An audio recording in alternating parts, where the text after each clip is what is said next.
ازيكم حبايبي عاملين ايه؟ يا رب تكونوا بخير. انا كنت بره النهارده بجيب حاجات للمحل وللبيت، وعديت بقى قلت اكل كشري. كنت جعانه اوي ما فطرتش، ويا رب بس الفيديو يعجبكم. انا بعرفكم بس كل حاجه عني،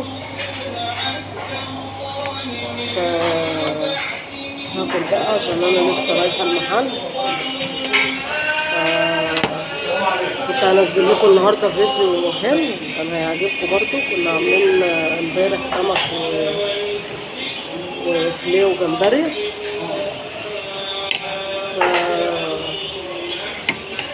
ما نزلتوش عشان النت كان فاصل عندي، فقلت انزل بقى الفيديو ده النهارده بما اني يعني كنت بره وعملته. هنزله النهارده عشان بالليل هصور معاكم فيديو مع الارانب، عشان اسئله كتيره برضو جاتلي، اسئله كتير انا جاوبت عليها قبل كده فهجاوب عليها تاني برضو. انا بس خايفه لا في ناس سمعت الكلام ده كتير هتزهق مني، بس لازم اعيده عشان الناس اللي طلبته مني برضو. وفي ناس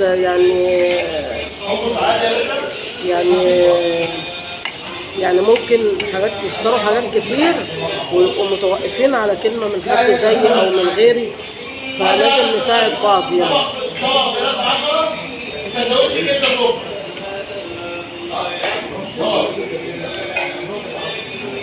أحلى كشري عندنا في البلد،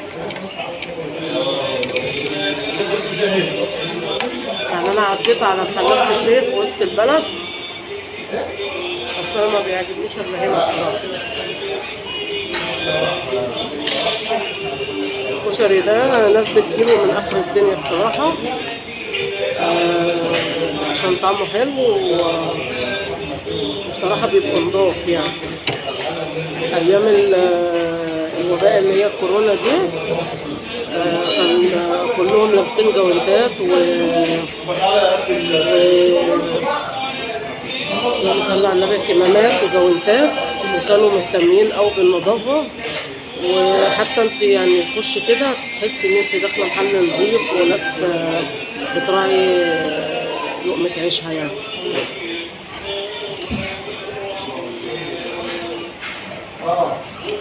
انا كنت هاخد حمزة معايا اساسا، بس عادل قاعدة من الشغل النهارده وخدته. هو بيدوخني اصلا في المشاوير دي، بس لازم عشان انا في حاجات كتير ناقصه المحل،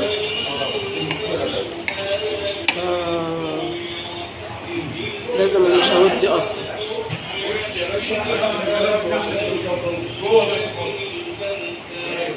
الطبق ده ب15 جنيه.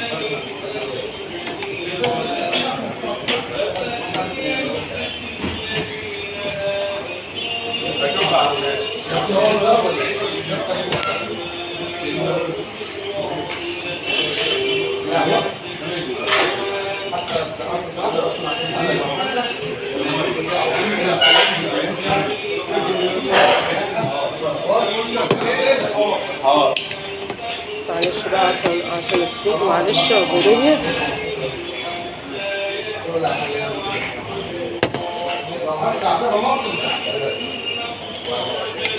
ان شاء الله الاسبوع دوت هعمل بس برضو عايزه اتكلم معاكم وجها لوجه كده، يعني تسالوا وانا ارد عليكم.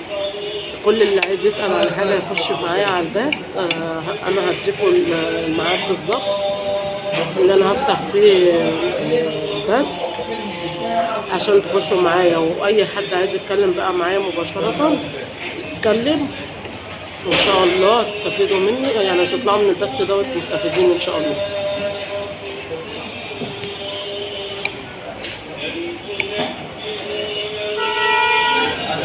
انا كنت هروح اعمل اكل كده سريع في البيت، بس لا بصراحه انا جايه تعبانه قوي ولسه ورايا مجهود في المحل.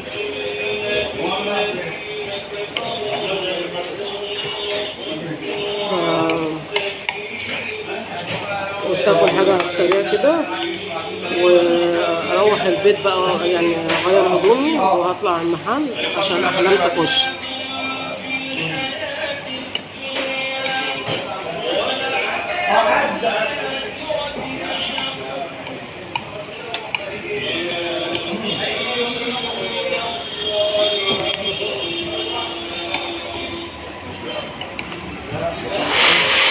المحل ده ما بينه وما بين بيتنا زي شارعين كده، ما بينه وما بين المحل بتاع يعني بتاع 10 شوارع.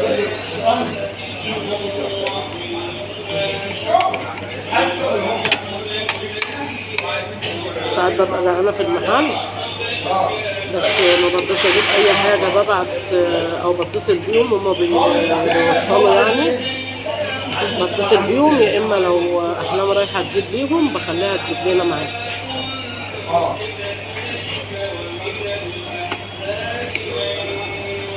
يا رب يا حبايبي الفيديو يعجبكم ان شاء الله. انا مش عاملاه عشان يعني ابقى تقيلة عليكم، لا، انا عاملاه عشان ان انا ايه بوريكم ان انا مثلا ايه في يوم زي كده جايه من بره، بصي انا بعدي بعمل ايه وبروح فين وباجي منين.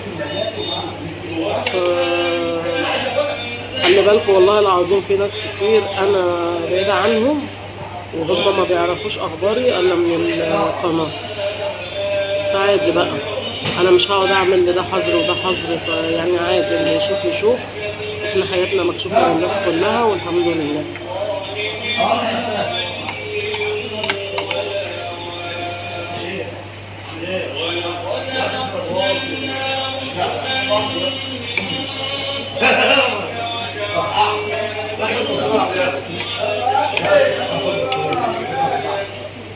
في حد برضه هيعلمني كده، انا معرفش ازاي اصور الفيديو، اكتم الصوت وبعد كده اسجل صوت واطبق ده على ده، انا لسه معرفتش كده، يعني ده هيريحني في حاجات كتير، فهتعلمها ان شاء الله وهعملها عشان ما زعلتوش معايا.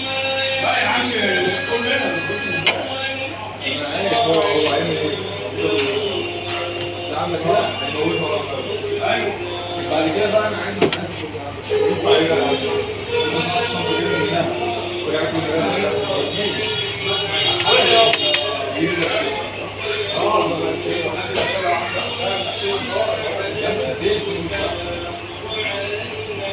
عايز حد بتاع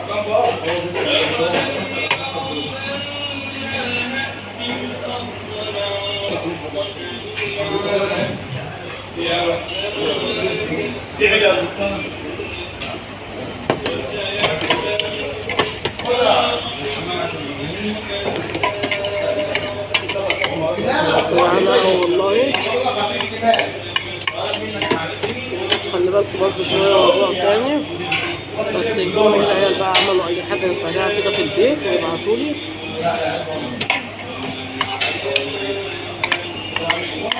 او ممكن اعمل جبنه، سندوتش جبنه كده، يعني اي حاجه وانا قاعده في المحل.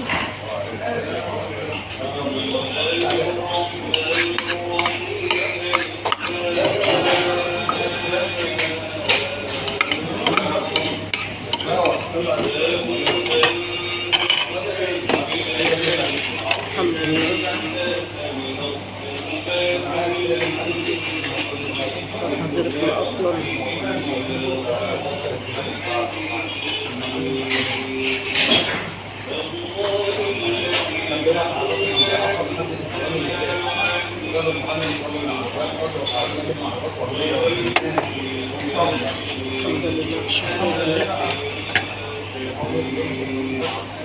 يا رب حبايبي يكون الفيديو عجبكم، ولو عجبكم حطوا اللايك، والله العظيم اللايك دوت لا هتخسروا فيه حاجة مش بفلوس اصلا، شجعوني بيه، واللي مشتركش يشترك معايا في القناة.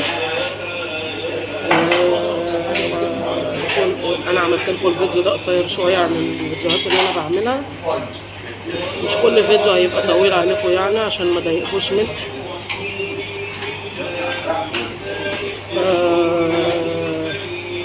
يا رب اكون يعني عرفتكم اي حاجة عن حياتي، كده خطوة خطوة هنمشيها مع بعض، وإن شاء الله تابعوني في كل حاجة.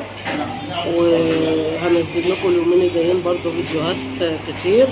هعمل بيوت كده للأرانب للولادة، لأن ناس كتير قالت لي لا إن انت صفايح والحاجات اللي انت حطاها ديت مش قد يعني ما شاء الله عدد كبير عندي هيولد، فده هيبقى قليل عليهم قوي وممكن يولدوا في الارض ويموتوا، وهو ده اللي بيحصل فعلا. هعمل لهم بقى بيوت كده وتابعوني هتشوفوا كل حاجه ان شاء الله، واشوفوا وشكم بخير. بحبكم في الله. السلام عليكم.